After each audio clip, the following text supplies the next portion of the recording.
Good evening. I'm Tom Hibbs from Baylor. Very happy to welcome all of you this evening. This event is part of our Baylor in Washington program, which consists of a series of events such as this one and academic programming, full semester programs in the fall and the spring with full-time internships for students and academic classes. And we've just added, starting last summer, we'll be going into our second year, a summer program, 8-week summer program for undergraduate students on religion and social life, which we're very pleased with how the first group worked out and looking forward to our second group, at least one or two of whom are here with us in the room.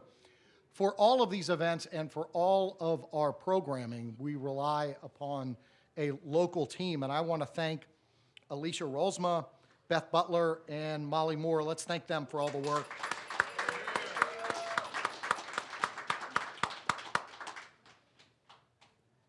What a treat we have for you this evening with this panel. We're not of the custom here to read detailed biographies, and you have them in front of you and can peruse them. I do want to say a word about the Baylor member of the group up here, Jonathan Tran, whose work is, in a sense, an occasion for this conversation of some of the most distinguished theologians in the world. Jonathan Tran, many of you may know him through his work. I've known Jonathan almost since the beginning of the time I came to Baylor nearly 20 years ago.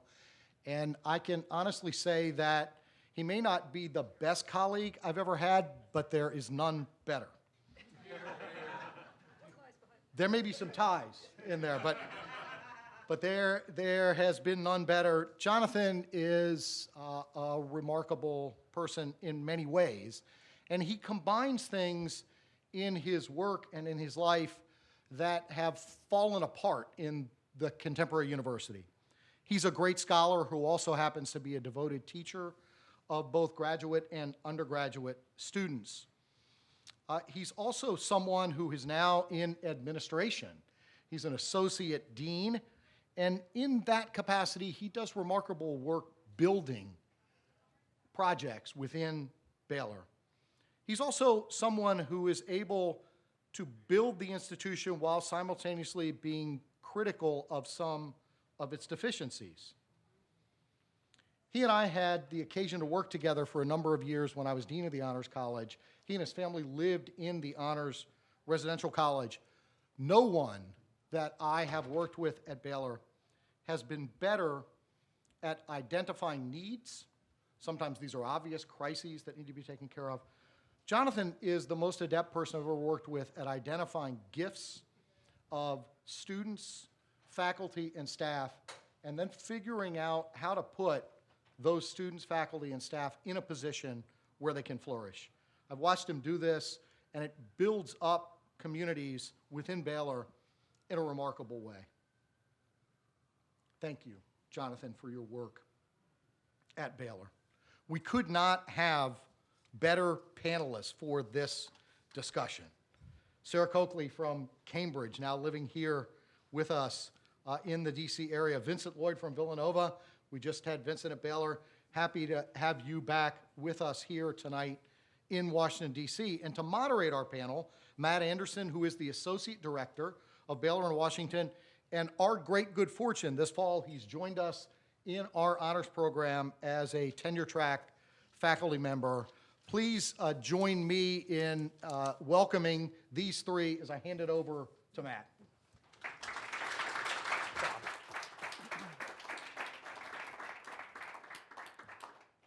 Thanks very much, Tom.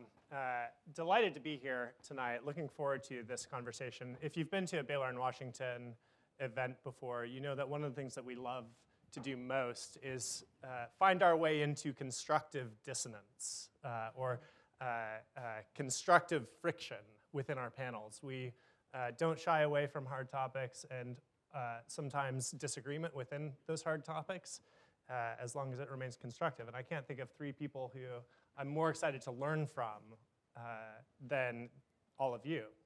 I want to start our conversation with a question that is perhaps insultingly obvious. My only defense for this, Jonathan, and I'm going to throw this to you first, is that sometimes the most basically worded questions are the hardest to answer. The things that we think we take for granted need to be interrogated the most closely. So I want to start with what I think is probably, for me, for many people in the room, an obvious question. What is racism, and how does it work? And Jonathan, I want to start with you.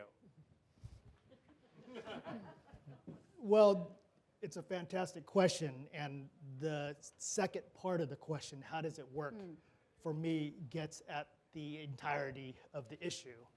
So I want to say that, so sometimes when we think about something like racism and consider its extraordinary forms of destruction, its death-dealing character, one of the questions we ask and should ask is, why does racism persist? If racism is broadly recognized as an evil of many kinds, why does it continue? And so one of the guiding principles of the book is the idea that racism persists because racism works. It facilitates, it enables, it capacitates the world we live in, which I describe as one of breathtaking inequality, domination, expropriation, exploitation. And what racism does is it gives an ideological veneer of respectability to this world. The world on its own terms would force us to ask serious questions about it. Why have we organized our world this way? Why have we continued to allow it to go on like this? And race gives us a kind of cover for that. So racism exists because it works. It probably is helpful for folks if I articulate my account of racism over and against what I consider the standard account. The standard account understands racism as primarily an individualist, personalist, often mentalist affair. I'm possessed of racist ideas. I see the world through stereotypes. It leads me to discriminate against folks. This is the individual redlining mortgage worker who looks out for African American names and redlines them from owning houses. It rises to the level of system insofar as these aggregate individuals lead to systemic outcomes. One way of thinking about this oftentimes is when we talk about American chattel slavery in this individualist, personalist, mentalist way of thinking about things, we say something like, well, the tragedy of American chattel slavery was that we enslaved people because we made a mistake, maybe a metaphysical mistake, that we confused some people who were humans for less than human.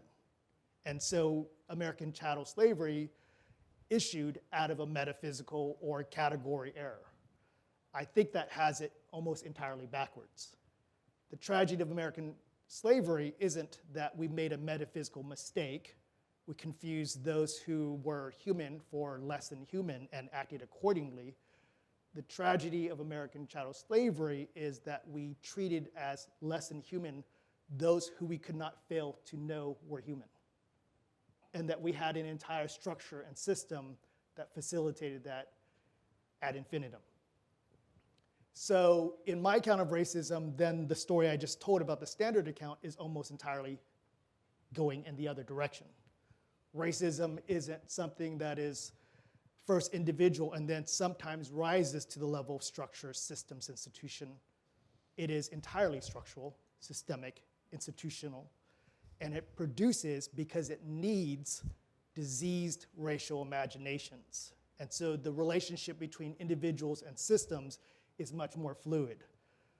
One of the things I most worry about the personalist account is that it is incredibly convenient. We always imagine the racist as someone out there.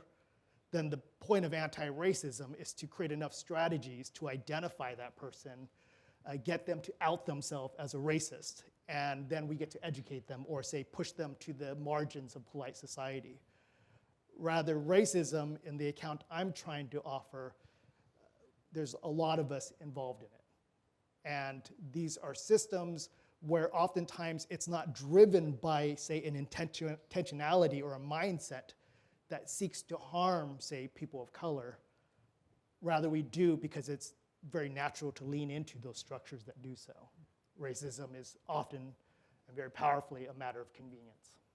That's really helpful. I want to ask about emphases, and Sarah and Vincent, I'd love to hear your take, both of yours, on whether this emphasis that Jonathan has proposed on the systems and the structures is the right place to put the emphasis, or what might be lost by putting the emphasis there.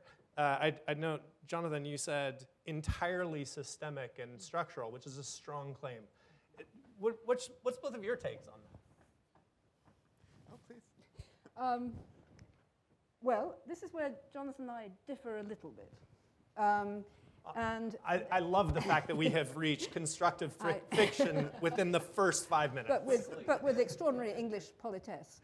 I think that perhaps where all three of us agree, because we often appear as a triumvirate, is what we're pushing back against is something that Jonathan and others like him called identarianism. And I think we should get this out into the floor quickly, because this is where so much trouble is caused at the moment by a presumption that in order to be properly anti-racist, you need to subscribe to the new politicized binary of race, which has become extremely popularized in the wake of our latest crisis, basically since George Floyd. And because I think it's acceptable for me to use a white person here to launch my attack against, I'm going to use D'Angelo's book, White Fragility, which many of you, I suspect, already know. This is a very, very celebrated book. But if people don't, Sarah, could you just... Yes. So White Fragility is written by an Italian-American woman who not only wrote this book just before the George Floyd and so on, but also does courses all the way around the country based on it to raise consciousness about the very notion of white fragility, which I don't object to at all. The idea that when questions of racism come up, whites tend to react with defensive-ness and denial. That's what she means by fragility. But her whole book and her whole propulsion is towards reinstantiating the idea that within this country, and by the way, we might get onto this later, I think there's something very specific about American racism. But within this country, there is only black and white.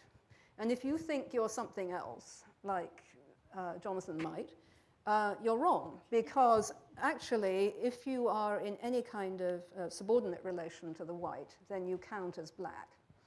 Moreover, she adds, but this is slipped out in the last chapter, that if you are white, you are inherently and intrinsically a white supremacist.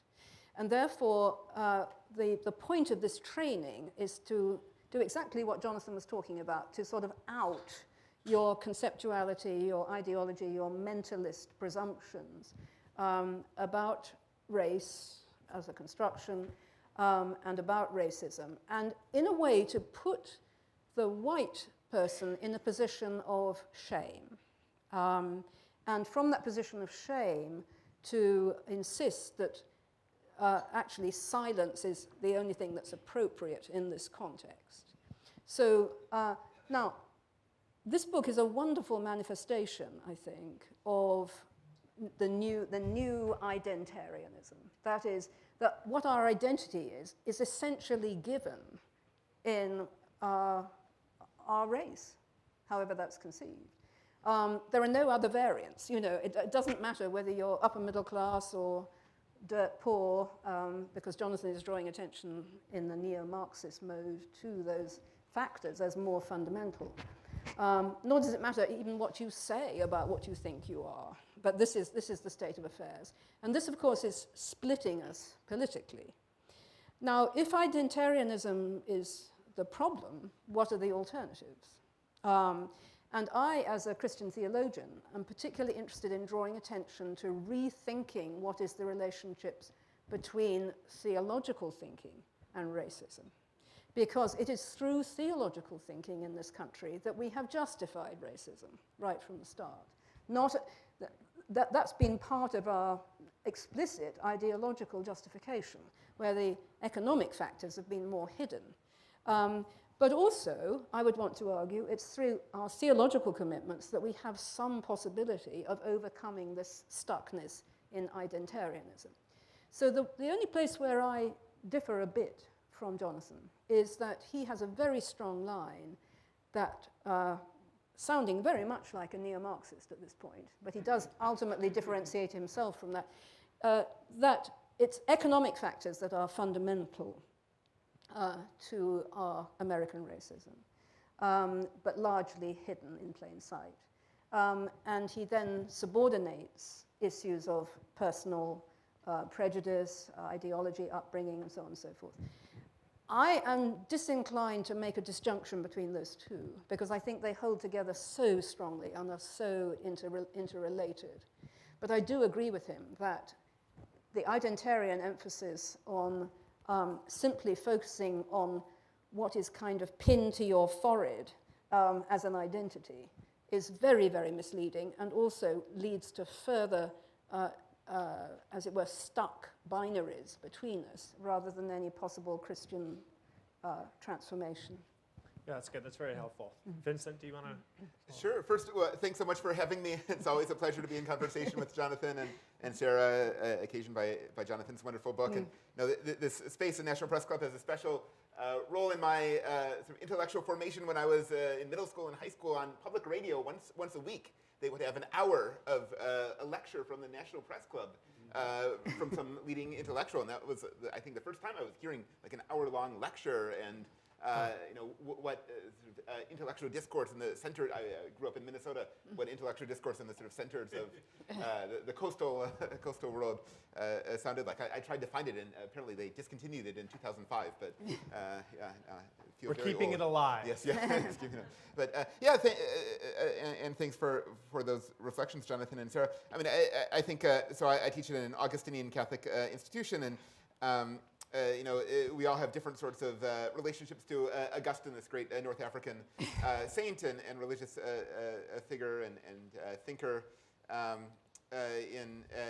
my institution, I'm not Catholic, but I enjoy thinking with Augustine, and one of the things that I most appreciate about him is his account of domination as a fundamental part of the human condition, a part of the human condition that operates both at the individual level and at the social level, right? His two great books are Confessions about domination, the will to dominate, as something that we're all grappling with in our individual lives, and City of God, about domination as something that societies, political entities, nations are grappling with.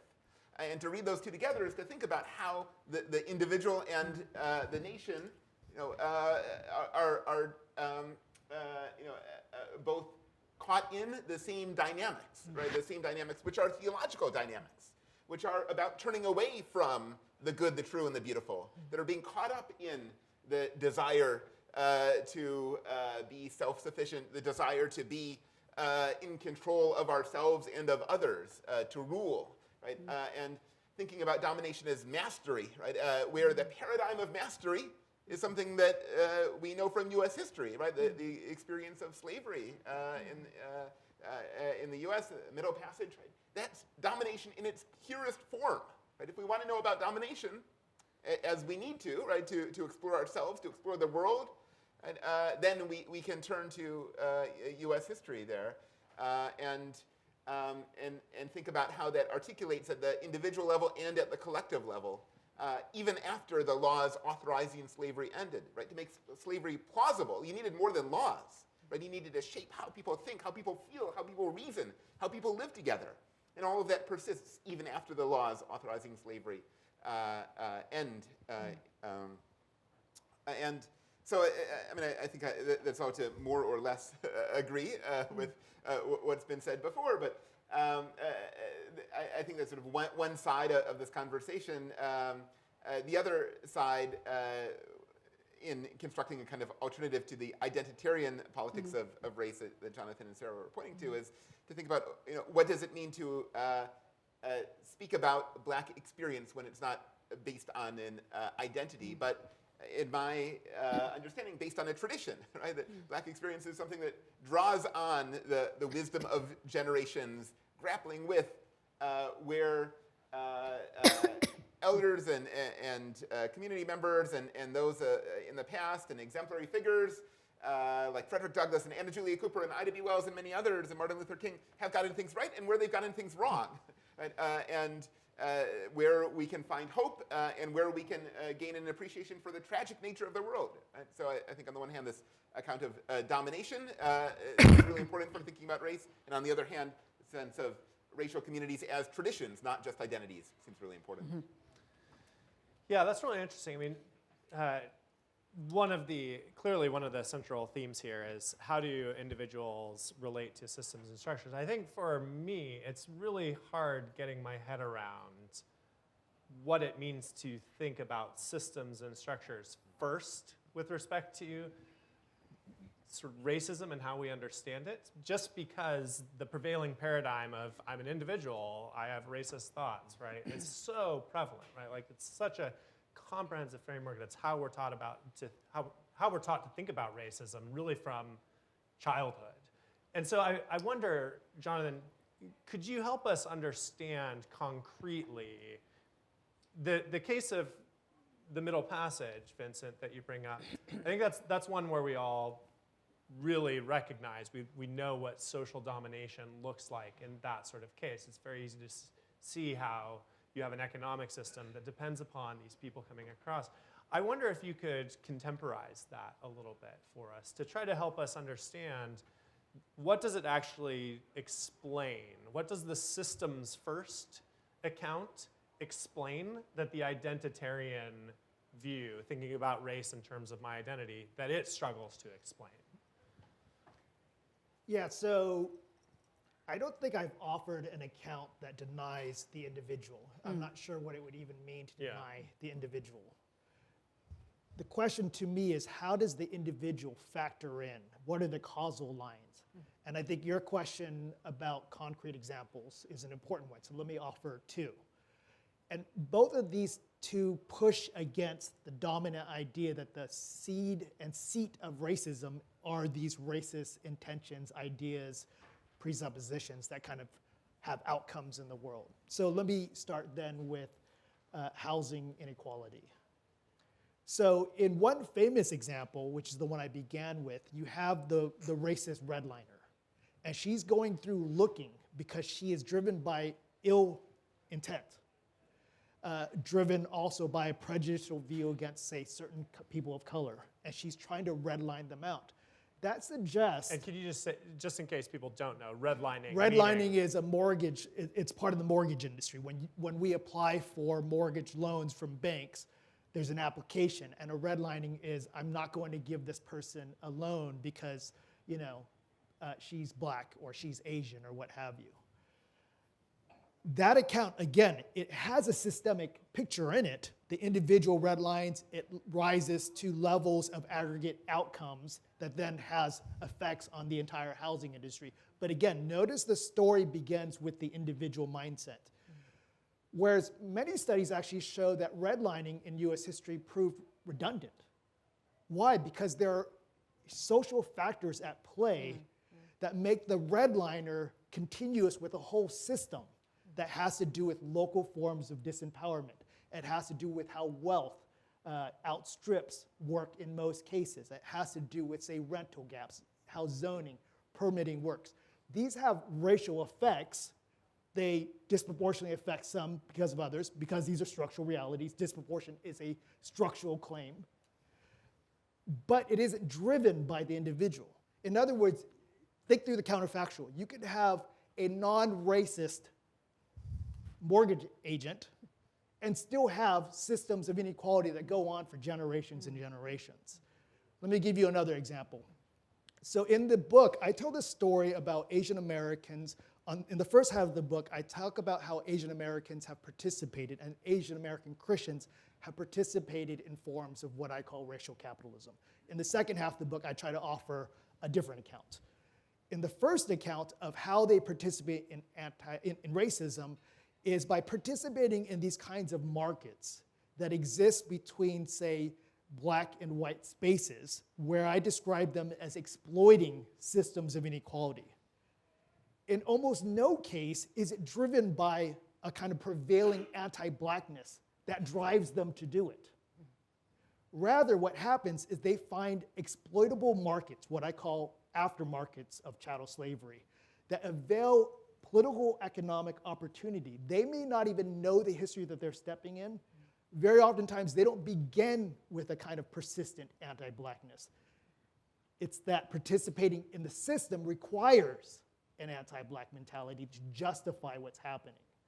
So in these cases, the racist attitudes, what I called earlier, the kind of diseased imagination, begins to bubble to the surface, but it's causally related and necessitated by this participation. I think that account is, in most cases, a more accurate account of the racisms that we participate in, not driven by malintent, not driven by prevailing and originating anti-blackness. But those are the effects. That's helpful. Do either of you want to respond to that? Well, I'd just like to say that I think the brilliance and illumination of Jonathan's work is precisely because he complicates what seems to be this statutory black-white binary with these very specific stories about how different Asian American communities have negotiated this state of affairs, all right? So in the first half of the book, he tells a story about how Chinese immigrants were sucked into it. But in the second part of the book, he gives another story about how that doesn't have to happen. And in San Francisco, it didn't happen. And I think it's, you know, the devil's in the details. And that's why we find it so difficult to grasp what seems to be just an unmanageable, pessimistic situation. It's not surprising that Afro-pessimism is dominant at the moment. But the question is, what kinds of narratives can allow us to think differently? And under what conditions does one become aware of the pressures towards simply continuing a system from which one, as an Asian American, one might be able to gain or one might be losing? That's what makes this triangulation situation so illuminating. So I just want to draw attention to that factor. Yeah, and I would just add, I think more generally, where Jonathan and Sarah's work both reminds us that we're at an exciting moment in conversations about theology and race, where there are lots of new theories and ways of approaching these questions that are proliferating. And you know, I think that's wonderful that people are sort of experimenting with different frameworks, different tools from secular humanities and social sciences, different communities that are developed that have their own sort of frameworks for thinking about race. And you know, there's not yet a sort of dominant paradigm that's emerging where people are trying out these different tools. And I think it's also important to remember that that moment of experimentation grows out of a realization that there are folks whose perspective and voices have been excluded from these conversations in theological spaces, in humanities spaces, right, in intellectual spaces, and who are suffering, right, who are deeply harmed, and those harms have not been articulated and now are beginning to be articulated, and we're trying to figure out how to respond, right? You know, I think centering those experiences of you know, of harm and violence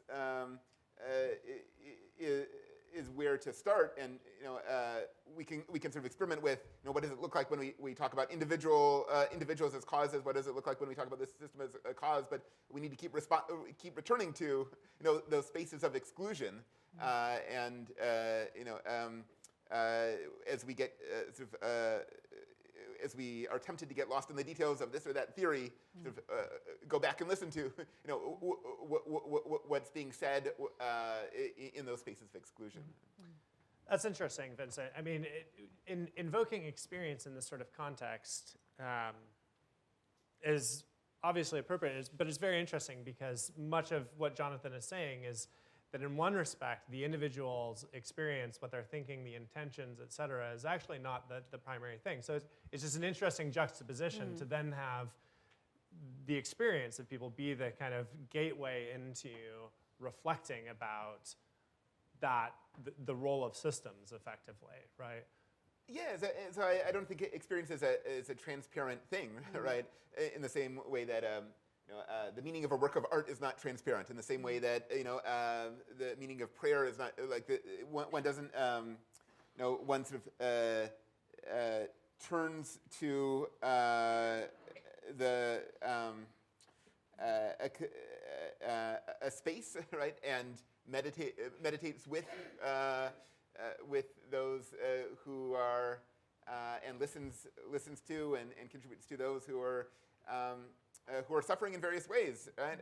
And that doesn't lead to a direct path to this theoretical or theological or policy conclusion, but it inflects how we think about those conversations in theology or theory or policy. In the same way that if one is among the people without homes, people who are hungry, right? We know that we need to have policy responses. We know that, but we also need to sit with those individuals and listen to them and be with them and be present with them. So I do want to ask about the church, and with respect to a story about racism in America as being primarily structural and where intentions and sort of ideas being a sort of subordinate effect. What role has the church played historically in either the establishment of this regime or, I think more interestingly, its perpetuation? And that's for all three of you.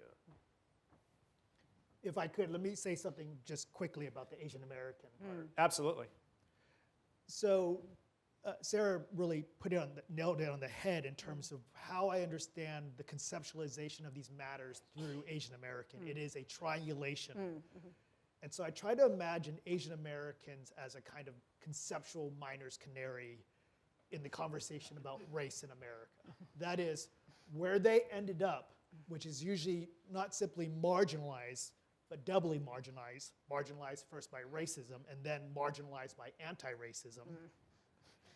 That experience told us something about the conversation and its destiny in America.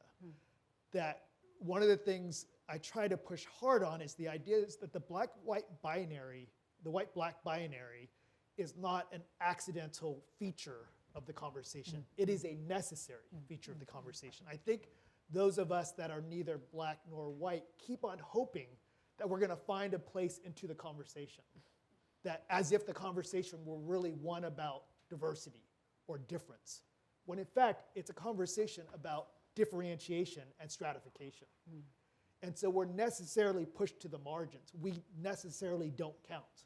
I've honestly been in rooms, as I'm guessing some people in this room have, where people are having a conversation with diversity and they really don't think they mean me. Or when people have given accounts of racism and what I've been through does not count. That we had serious conversations, say during the early years of COVID, about terrible forms and persistent and powerfully destructive forms of racism.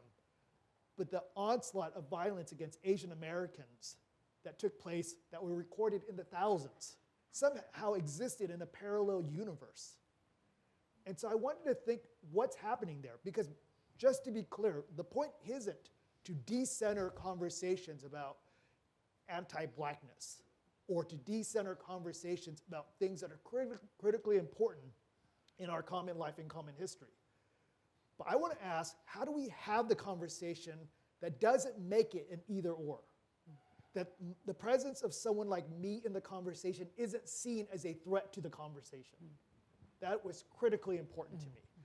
One of the other things that's really important about bringing Asian Americans into the conversation, I think this is what Vincent was getting on earlier about, is the idea that it shows us we need a more sophisticated moral psychology in how we think about racism. We don't need, or we no longer need, or maybe we never needed, a moral psychology that easily divided the world between good guys and bad guys and put us evenly on one side or the other.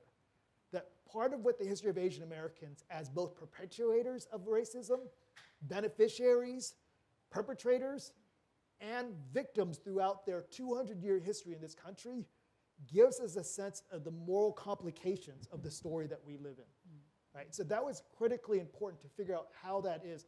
And almost all that was driven by individual experiences that I've had and the individual experiences of the stories I tell in the book, which are all about individuals within structures and systems and how well they fare. Can you complicate that a little bit further just by answering Matt's question about specifically the church's role in this, i.e. either the white churches that Asian Americans may have tried to join, or their own churches, or their relationships with Afro-Americans? Sure. What's the theological piece in this complexification? Sorry, I'm taking your role. No, now. no, I'm very happy to have. I yield the floor. The point I made earlier about the necessity for more sophisticated moral psychologies, the Augustinian story about the heart's desire to dominate, its inclinations, its formation in modes of domination. Also get to the story of the necessity for a more morally sophisticated account of the church. The church is clearly a villain in this story. The American church is clearly a villain in this story.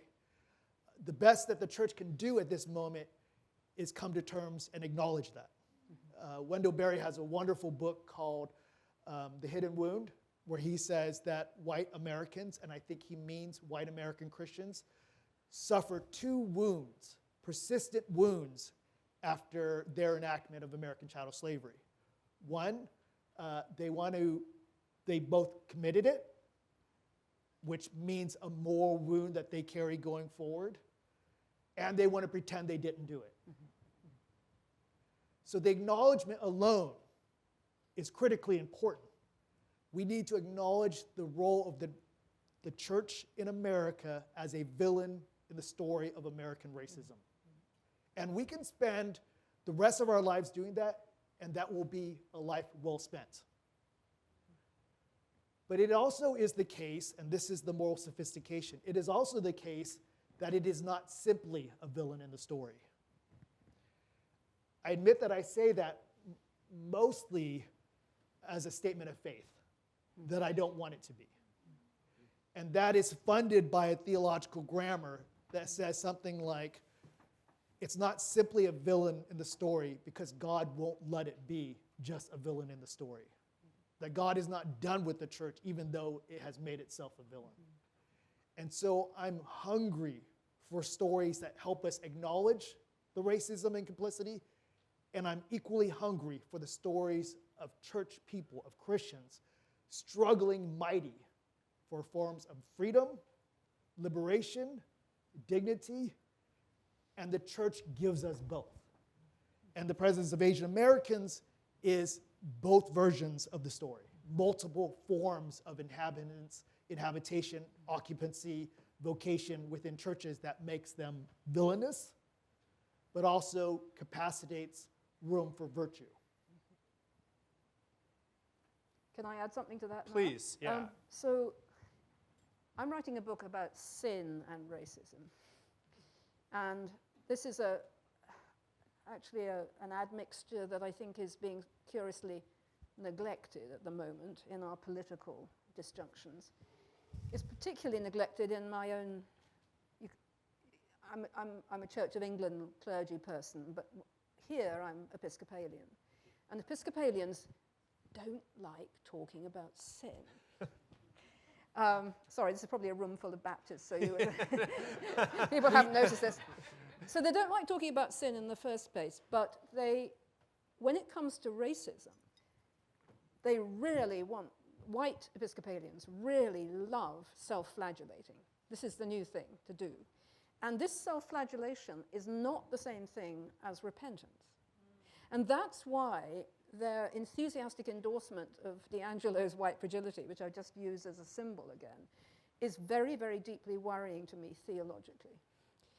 Because self-flagellation goes very easily with self-justification of a rather strange sort, psychologically, without actually changing anything.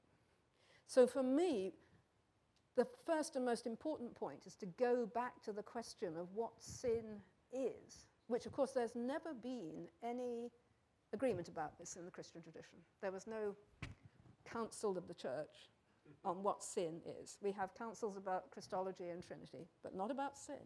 There have been an enormous variety of views, and Augustine's is the most dominant in the West, already mentioned, as focusing on the distortion of desire to domination, which I think is very, very profound.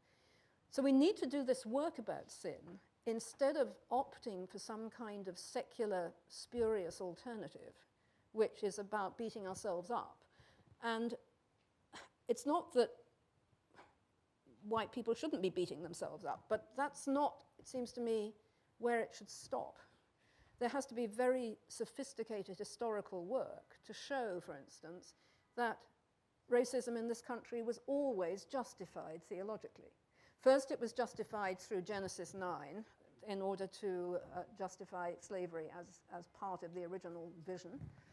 And then after emancipation, it was even more spuriously justified by rereading the story of Genesis 3 as identifying the serpent with a black man. This has been forgotten in large part. So Genesis is front and center in the story of the hermeneutics of racism in this country. So we have to go back and do this again. We have to go back to rethink Genesis and what it means now in the face of this. Clearly, something very specific to American racism, as I understand it, is an extraordinary and unusual capacity to self-deception. I've lived and worked in Southern Africa during the apartheid system. There wasn't the same self-deception. It was quite nakedly open, actually. This capacity to do one thing and say something else is absolutely specific to this nation, in my view. And James Baldwin had a lot to say about that in his own psychological theorizing of how the nation was such a fragile accomplishment because people came from so many different places that, as he puts it in his words, if it hadn't had a Negro, his word, it would have had to have invented it in order to have the other to, as it were, blame for that which was so fragile to maintain. So I want to say that we have to rethink the whole story of sin, and that's the church's work, and the church has been completely implicated in wrongly telling the story of sin, such that the enemy and the person responsible for this is the non-white person.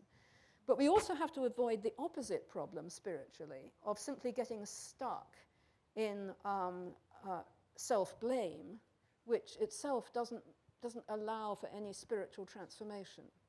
And I think this is sometimes, if I may say so, also bound up with a great desire in Episcopalianism, and as Jonathan himself has said, to encourage people to tell their stories. But wait a minute. Whose stories, and how do we adjudicate them, and how do we prevent ourselves just becoming kind of mushy about storytelling, when in fact what we need to do is really serious historical investigation, economic investigation, political investigation. So I think storytelling can become a kind of let-up if we don't watch for that moral problem as well.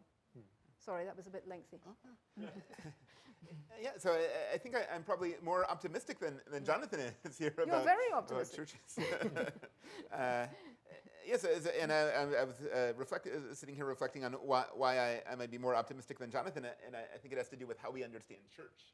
And I guess when I hear church, I don't first go to institutions and to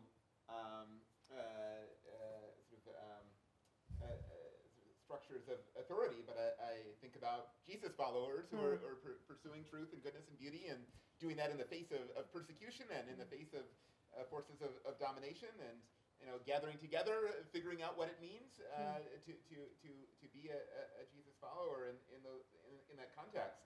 And if that's where we're looking for church, I think that's also where where historically we find all sorts of movements against racism of all sorts, and movements against structures of domination of all sorts. Right? The abolition movement, right, as a movement growing out of Christian traditions, growing out of communities figuring out what it means to follow Jesus in an age where slavery was the law of the land, and when that means disobeying the law, when that means trying to change the government, how to put into practice those deeply held Christian commitments, and those that not only formation but aspiration that define church in those moments.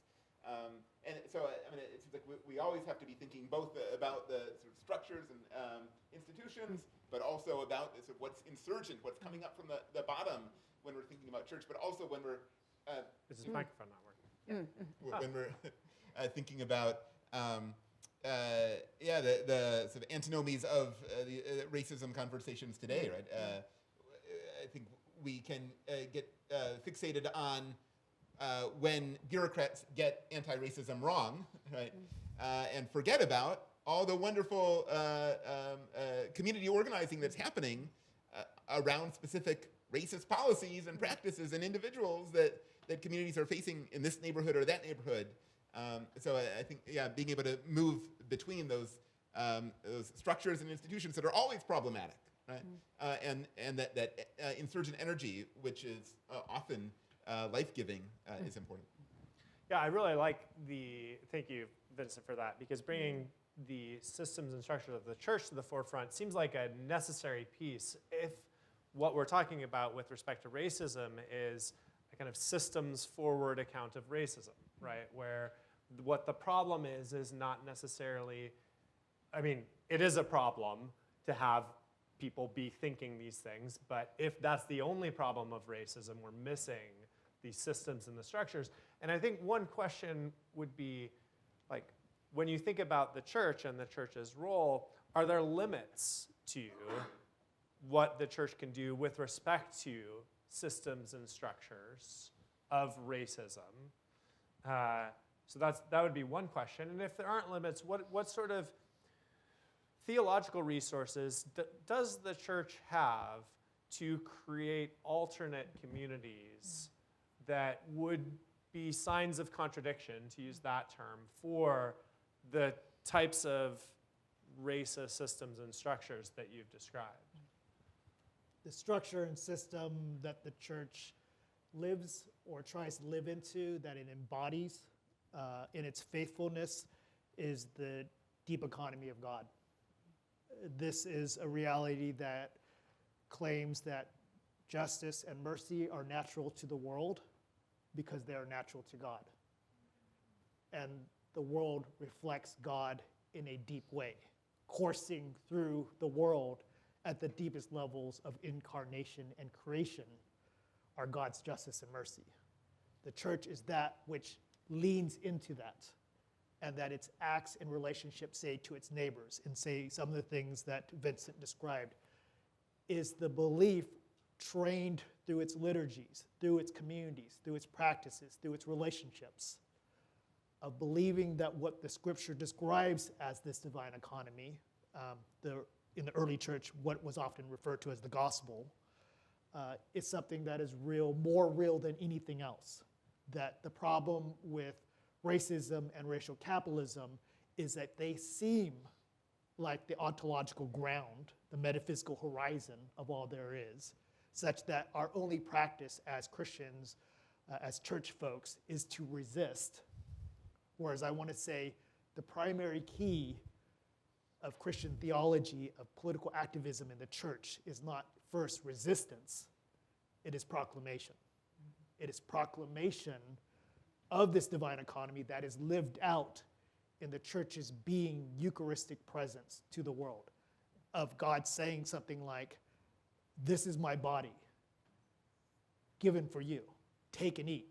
And when God says that, he means that about Christ's crucified and resurrected body and the body of the gathered church. It is a call to be more faithful that comes with the indictment of when the church fails to live up to its own claims. But it is the constant invitation that this is not something that you need to make up in a fairy tale fantasy about the world. Rather, this is a truth that is basic to who you are. And the invitation simply to lean into that. That's good. Sarah and Vincent, do you want to add anything to that? I think it's interesting. Have you all picked this up? That Vincent, is pushing for you might say, a new methodological and resistance model of the church, which I thoroughly endorse. You've just given a wonderful, almost neo-Barthian account of the importance of proclamation as primary. And I think I might say something different. I think I would say what has to be primary is sufficient attention to God and to each other so that the proclamation can be heard without distorting it, and so that the resistance, which has to go on, is not itself a new form of self-deception. Because it seems to me both resistance and proclamation are capable of distortion. They've been used for false purposes. And people find this very seemingly apolitical, but at the core of my own theology is the absolute commitment to practices of silence and attention to each other and to God, without which I don't think we can go deep enough to get to the levels of self-deception and the levels of anger and resentment on the part of those who have suffered to be able to meet. And so that's just a little attempt at finding where our different emphases might lie. Thanks. Yeah, and in that practical direction, a friend of mine who is a church in Chicago has been doing this experiment of reimagining his congregation as not just the people who show up in the building every Sunday, but also incarcerated folks who they're in correspondence with, and seeing those folks as not just people that the church is doing service to, but as members of the church community who can join, can vote, can participate in various ways in the life of the church. And when the church is deciding, what steps are we going to take next, right? How are we going to structure our education program, our spiritual formation program? Those who are incarcerated and those who are there in person on Sunday are part of that conversation together. And it's not officially about race, right? Knowing the incarceration statistics in the U.S., that is about race, right? But it's like those sorts of practices maybe are a complement to those practices of listening and spiritual practice that Sarah is talking about there, reimagining what counts as church community. And I do think that theological thinking here, is not just an optional extra. It actually is front and center and core. So how you think of the body of Christ, all right, is at the core of that kind of practical endeavor. How you think about, this is something else that Vincent has written on very, very beautifully in his book, Black Natural Law, how you think of the place of justice between people. Is that the original natural condition to which we can aspire to return? Are we all made in the image of God? And how did that get distorted and sidelined and misinterpreted? So our theological counters are hugely significant. And if we simply collapse into the presumption that this racism problem has got to be fixed politically, we really are stuck, especially if that means that we are also selling out to the identarian vision of it. So it's very important for the churches not to lose their theological energy. Just very briefly, I think that point Sarah is making is really important, that so much of the conversation about race in the U.S. today is a political conversation. What would it mean if it was an ethical and a spiritual conversation, or if we started there and then went to the political? That's not then to slide into the individualistic personalism necessarily, because precisely to open up the ethical space is to open up the discussion about the economic. And part of the challenge of the moment, so let's say we take the way Sarah has thought about this in terms of contemplation, which borrows on previous systematic theology that she works on, or say the way Vincent describes this in his book, Religion of the Field Negro, in terms of modes of secular thought that run against the currents of theology. Part of the challenge of the moment is that these kind of minority reports tend to be read within the current discourse as threats to the discourse and can't be but heard as furthering the problem. In other words, we have narrow imaginations, partly because the political stakes, we understand, are so high that people feel like they can't brook challenges to the dominant discourse. And that is a deadly moment then. And this is where your emphasis on listening, capacitating modes of attention seem absolutely critical. I think it remains to be seen whether the political heat of the moment can engender that, its absolute necessity, or will render us unable or unwilling to hear. So we're going to move into questions. I want to make sure that we have time for questions. There will be a mic that's going around. So two mics, actually. So do let me know if you've got a question. While a queue is forming, I'd love to hear you reflect very briefly on ambivalence. So much of what you said about the church is simultaneously a villain, but also simultaneously a site of hope, reflects a kind of ambivalence, right? Like a sense of, how can we become better at living with that ambivalence? Because it seems like a difficult thing to do. Very brief. What is the church if not a place in which life and death contend? Perhaps we've lost that perception, that we should never be settled in our church life. The whole life, death, and resurrection of Christ is about an ongoing battle with the devil. Right? And that's not, generally speaking, what white Christianity is interested in talking about. Black Christianity has plenty to say about that. And I think that has to become much more central to our theological thinking. Of course, that's ambivalent. Yeah. But that's the point. Yeah.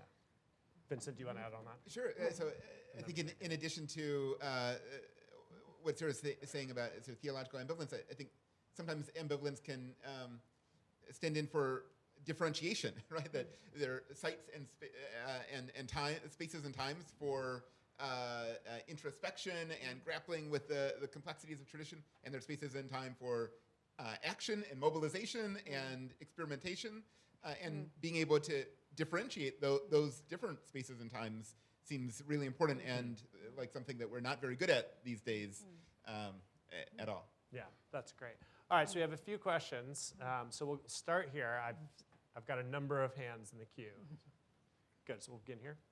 Okay. Well, thank you all for your talks, and thank you all for your thoughts. Dr. Tran, I just wanted to, you've obviously done more research in this than I have, but I take the presence of Asian Americans living in the Deep South and providing various services as entrepreneurs as ultimately a very optimistic thing. You take it as very much a pessimistic thing. So I'd like to get your thoughts on why that might be the case. For myself, the research that I've come across is that frequently you would get small communities that were relatively isolated that couldn't justify things like grocery stores for an only all-black community or the only all-white community. Mm-hmm. But the Asian American community coming in could sell to both. And as a result, communities that would not otherwise be able to justify, to have access to things like grocery stores, would be able to both shop at the same place because there was kind of the third middleman. And then therefore, you've actually done a great deal to actually ameliorate some of that strict black-white bifurcation and kind of increase a general sense of community. So that seems like it would go in, again, a positive direction towards ameliorating some of these strict racial contexts. Thank you. I want to say that the work done in creating markets that availed opportunities and resources to those who had been denied those, you're exactly right. Without the markets, people wouldn't have food. But the nature of the account of racial capitalism and its complexity means that those benefits are not gained without forms of exploitation and opportunism. We need to hold both. We need to be able to tell the story that is hope-giving of communities in the midst of, say, modes of bifurcation, articulate what is virtuous about that, while simultaneously articulating what is opportunistic about it, what is exploitative about it, what lacked in terms of forms of investment, of infrastructure, of returning resources. Those stories are both part of the same story. And so I want us to have the ability to tell both parts of the story. That's great, thank you. So we have a question very far in the back, just back there. Thank you. I got you. You're next. Matt, Jonathan, Sarah, Vincent, thank you very much for a really important panel tonight. My question for you is, we've talked a lot about past systems, and I think we're in a time of pivotal change here where there's the promise of future systems that will affect a lot of people's lives. And by talking about that, I'm talking about artificial intelligence and that sort of being incorporated into the broader economy at large. And my question is, for generative AI, like, how should we approach this question of racial bias? Like, is that something that's eliminable? Can we create such systems that are from a conceptual sense, like, without that? And if so, or if not, like, what should the church do? Sarah, do you have a doctrine of sin for robots? I'm working on it. I think that's a really clever question, and I don't have a simple answer, not surprisingly.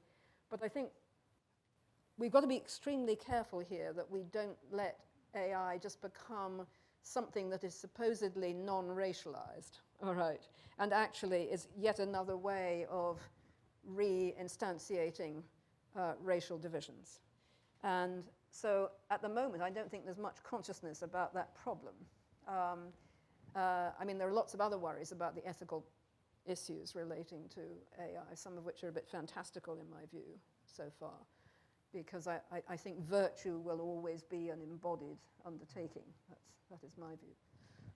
Vincent, have you done work on algorithms in prisons, for instance? I mean, this is not quite all the way to AI, but we do see these, like with respect to sentencing, this has been a major issue. No, I'm afraid I don't have much more to say than it certainly is a site of concern, and I think Sarah's point about the virtues being embodied is a wonderful starting point for response. Good. So we've got a question just here. And then. Thank you guys for your time. I have a two-prong answer or question. Do you think it is the church's job to talk politics and societal problems that are time sensitive, like the lynching of George Floyd or the rise in Asian hate crimes during COVID, and to talk about the systematic large-scale problems that are hitting hard right now specifically? Or do you think that the church should stick to universal excerpts in the Bible that transcend space and time? I want to imagine that those are interconnected realities, that the church is enmeshed in those universal cosmic realities, and part of its immersion in those is to have to listen, have to give articulation to, have to act in relationship to the forms of systemic injustice that you talked about. Do you think Jesus would have said that his message was purely about transcendental realities and not about the political conflicts of his time? I think you know my answer to that.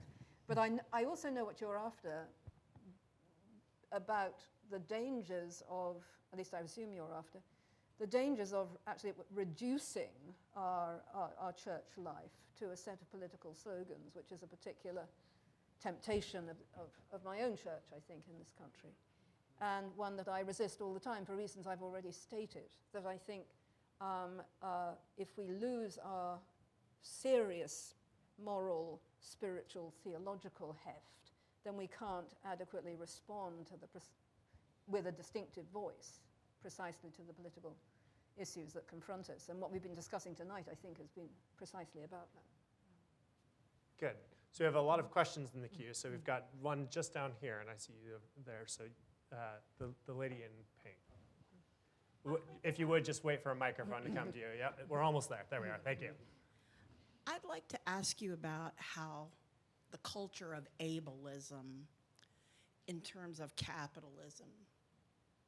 So just a little brief context. I went to public school when it was court-ordered, desegregated, then moved and went to a magnet school in 1971. That was the first voluntarily integrated public school in Virginia.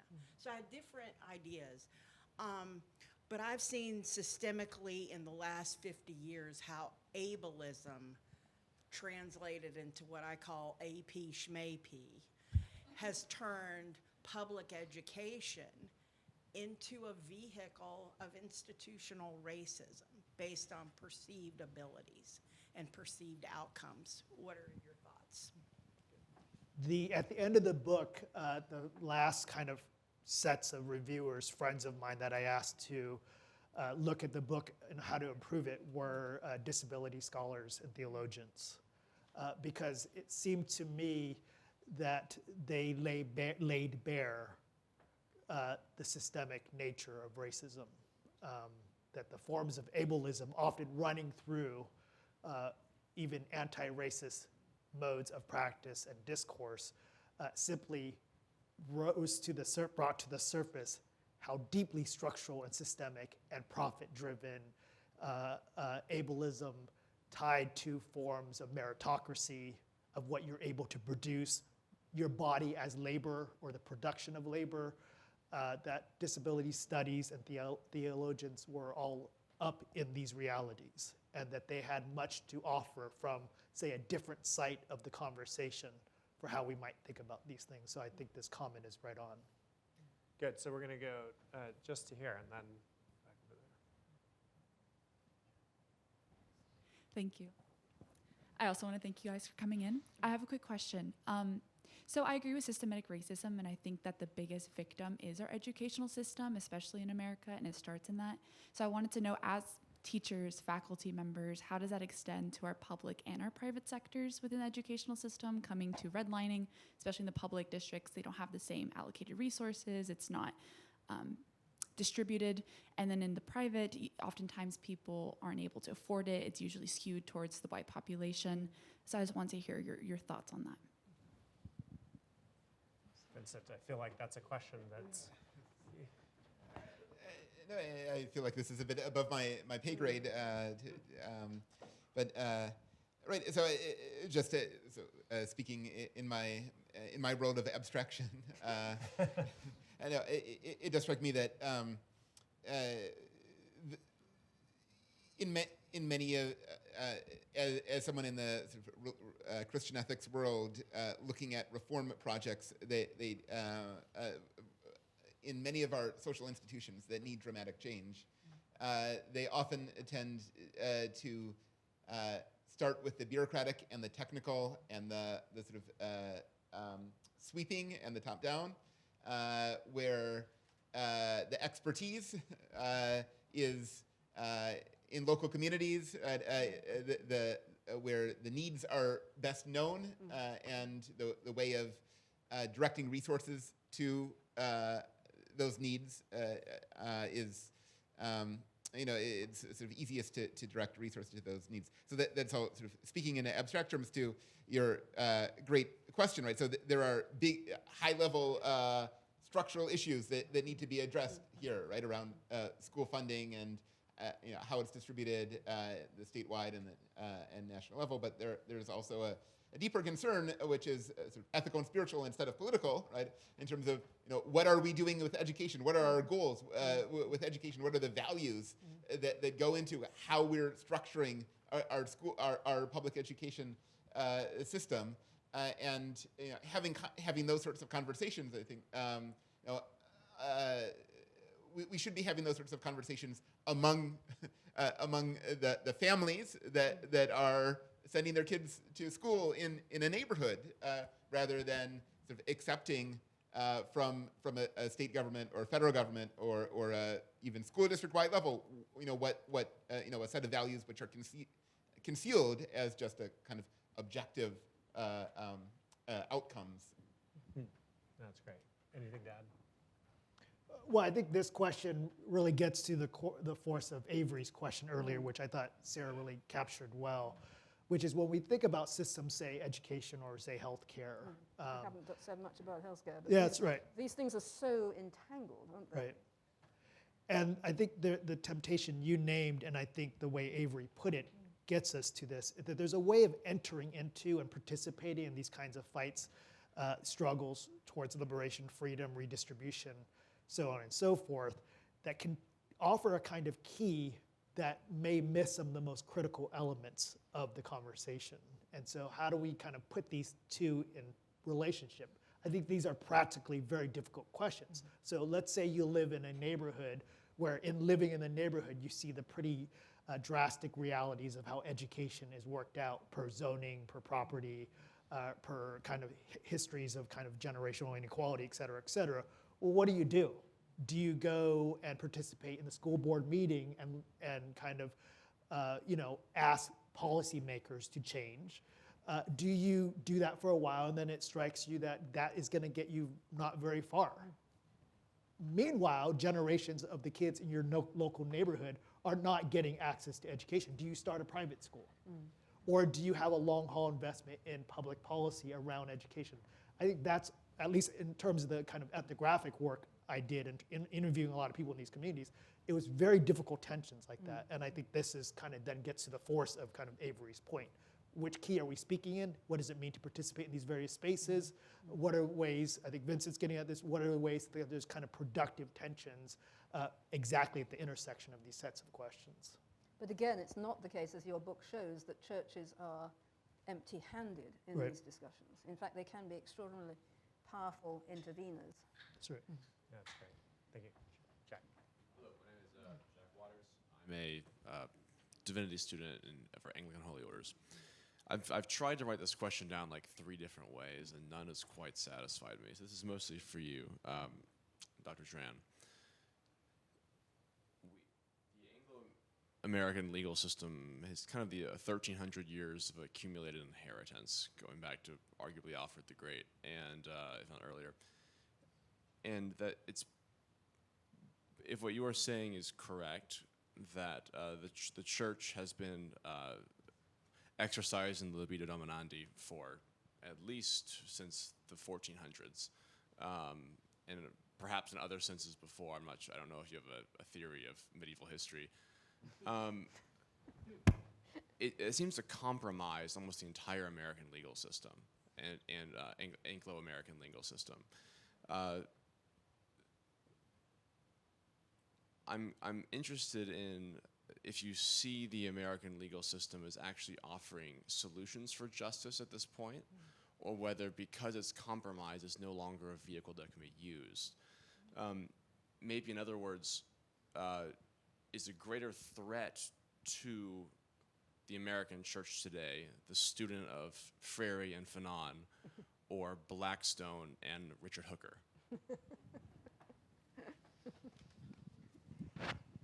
Yeah, I mean, I don't Quite think a I would. choice. I don't think I would venture an account that swings too widely on either of those. Is the American legal system compromised? Yes. Does it have room, and do we have to hope it has room for issuing out real forms of justice? Yes. It's too easy to say that it's compromised at a certain point.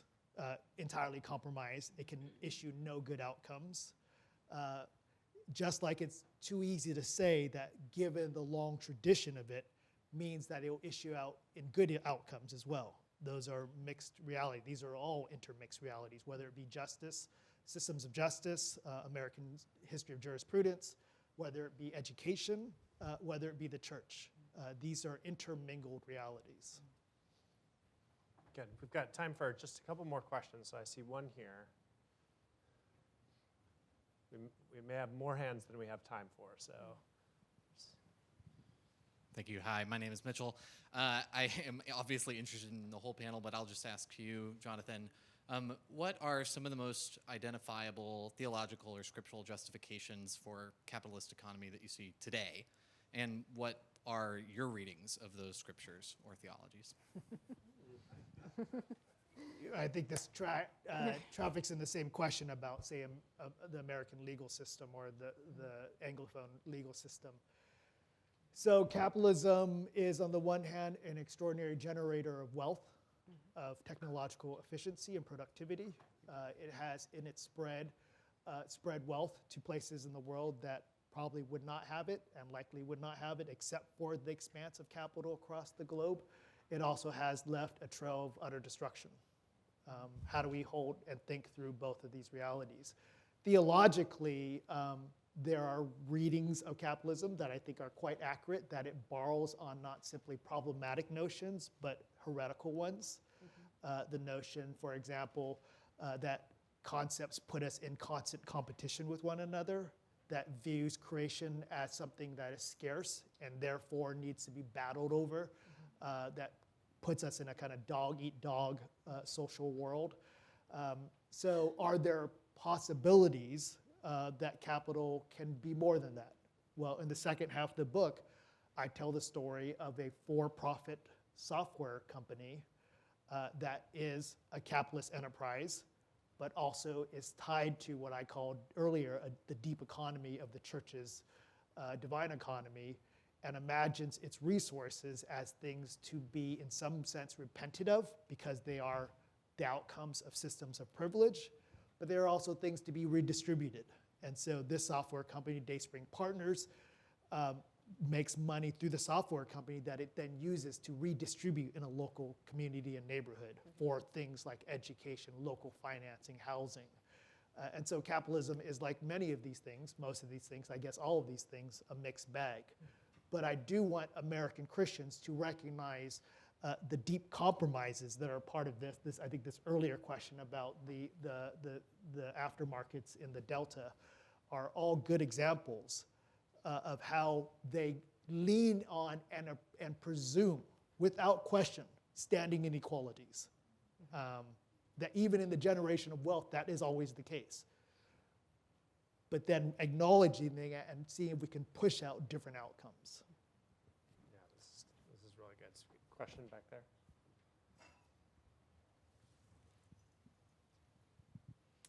Hi. What are your thoughts on racially separated churches? This is commonly seen as churches tend to gather with similar demographics and preferences, but also churches tend to reflect the community they're typically in. Is this racially motivated on purpose, or because humans naturally prefer to be with those who have similar interests and characteristics? I'll let you guys deal with that very easy question. Well, I think we know quite a bit about the history of this, so that, even after emancipation, well, particularly after emancipation, now is the chance for emancipated slaves to have their own churches rather than being treated as second-rate citizens within the churches they'd previously attended. So you can see that it's not just a white motivation to have white churches and black churches. There's also been a historic black promotion of that, which is extremely understandable and has produced great richness of theology. I think the question now is one that the person who most inspires me in this area is Howard Thurman, who gave, the later part of his career to experimentations in creating churches that genuinely brought people together from very different backgrounds. And the question is, how can we actually move forward to the kind of situations of hope that we've been gesturing towards, unless there genuinely are mixed-race churches, but they become a new priority? But how can they be constructed without a recapitulation of the inherent racism in churches, in white churches, that has been so much a feature of post-emancipation life, frankly? Just very briefly and totally anecdotally, I think when I visit black churches and talk to non-black folks in black churches, they almost uniformly report feeling affirmed and accepted and at home. When I talk to non-white folks in white churches, they almost universally report feeling ambivalent or at least sometimes uncomfortable. Or so I think dealing with that asymmetry is an important aspect of this question as well. Do you have any ideas as to why that asymmetry is there? Good doctrine of sin, perhaps? I think the answer to that is obvious. Yeah. But unless there are transformations of, some kinds of transformations of practice, as I was hinting earlier, Yeah. I don't see how that can even be begun to be overcome. Yeah, good. So, question back there, Paul. Hi, thank you guys so much for the incredibly nuanced, thoughtful conversation. I think, so I'm from Middle America, if you will, and in Middle America and in other certain communities, you guys have already talked about racism too much and with too much nuance. There's certain communities for which any conversation is too much conversation, and it's not that they disregard a specific individualized acts of racism. Of course, folks there would acknowledge that, but that talking about it specifically in the context of the church is drawing too much attention and is a sin in and of itself.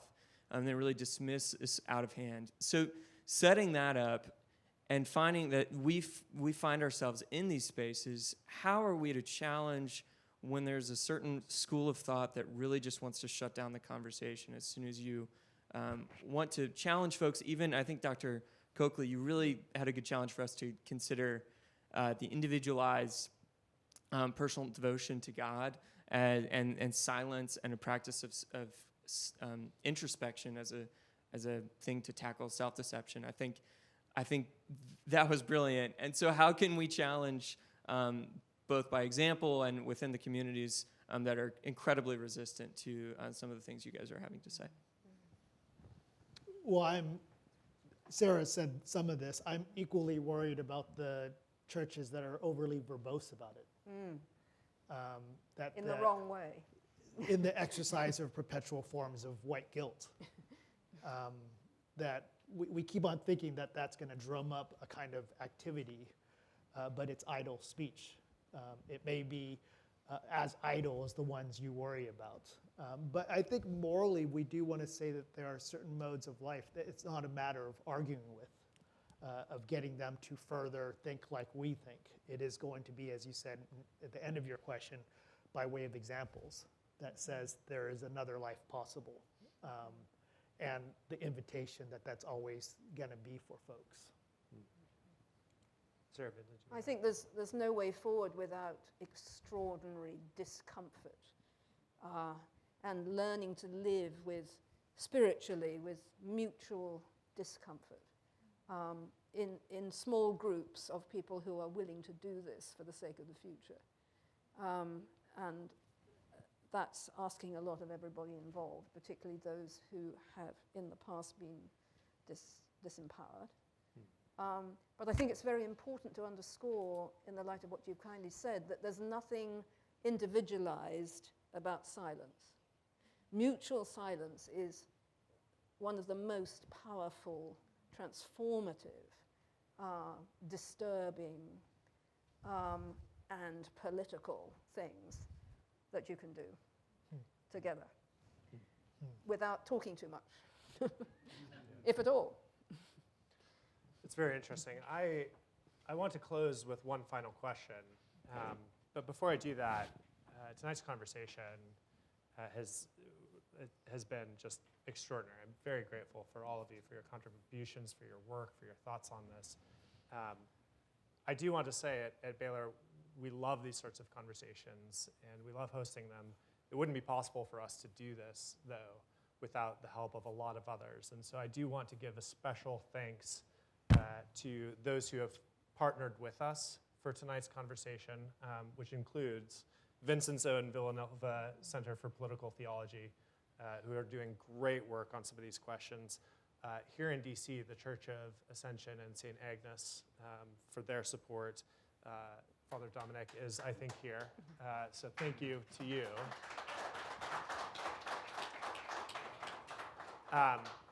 For people who are doing just wonderful work on this issue, the Asian American Christian Collaborative and Raymond Chang. Raymond couldn't be here tonight. He really wanted to come. He wasn't able to. But in our follow-up correspondence, we will link their materials. They're doing wonderful work on doing a lot of what Jonathan is talking about, incorporating the Asian American experience into Christian understandings of race and viewing that as a portal for better conversations about race in our country.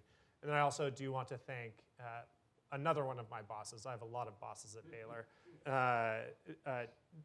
Dean Doug Henry of the Honors College, who have sponsored the live stream for tonight. We're grateful for all of you who have joined us online. I want to think about one last question. Jonathan, it's similar, I think, to one of the questions that was asked about the difficulties or the discomforts that people have when they talk about race. One of the currents that you raise near the end of your book, or you mentioned it a couple times, is joy. And I'd like to hear you all reflect on how we can become a people who not only have the courage to speak about race and racial difference, but how can we become a people who have joy?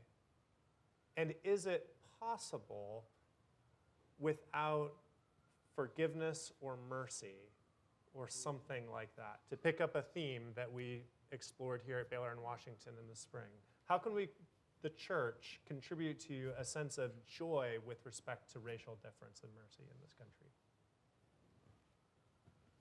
I mean, you named partners. These are people of joy. These are people who are scratching out forms of hopefulness when they don't always have reason or evidence for that.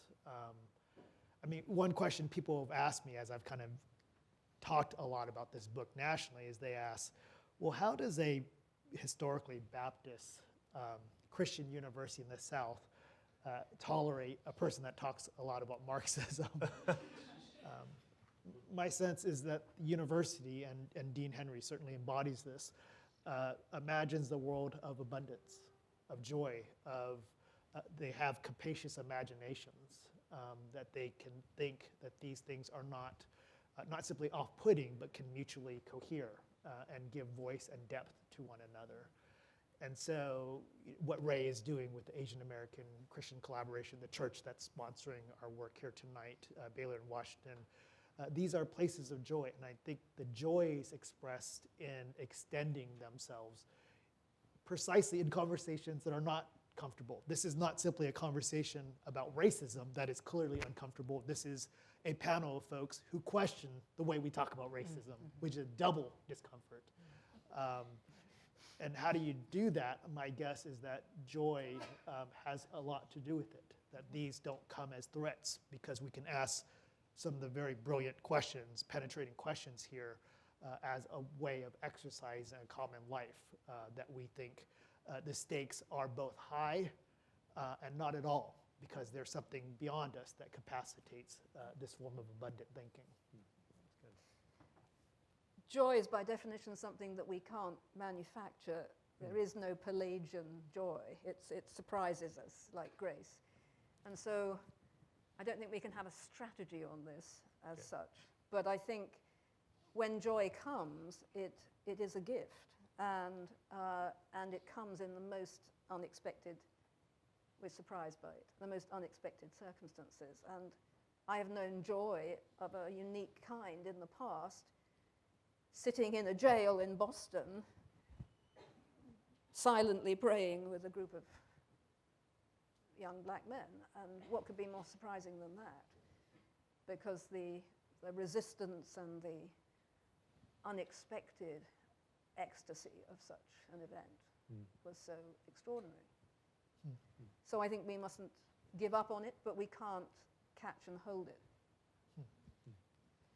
I guess focus, I would return to this sort of top-down versus bottom-up accounts of church. I think when one is approaching church from a top-down perspective, churches trying to talk about race will never be a very joyful space. When we think of churches from a sort of bottom-up perspective, right? Churches as Jesus followers pursuing truth, challenging racial domination. That means building relationships. That means being surprised by those we're working with. That means incorporating song and dance and the aesthetic dimensions of life into our practice together, into our movements, which are political and theological and ethical and spiritual all at the same time. It seems like that's where the hope for joy resides. Well, I will say personally, what gives me a lot of hope is hearing you all reflect on some of these questions with the depth and the substance that you have. This has been an enormous treat and privilege. Will you join me in thanking our panelists this morning?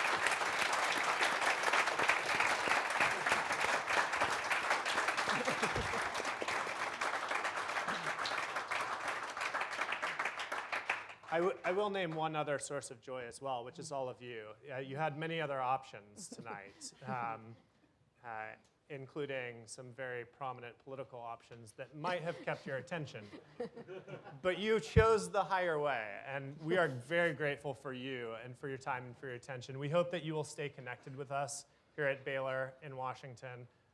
If you have ideas for panels you'd like us to do, or if you have a place where you have interns and you'd like Baylor students who are here in DC to come do internships with you, please get in touch with us. We'd love to hear about you and what you're up to.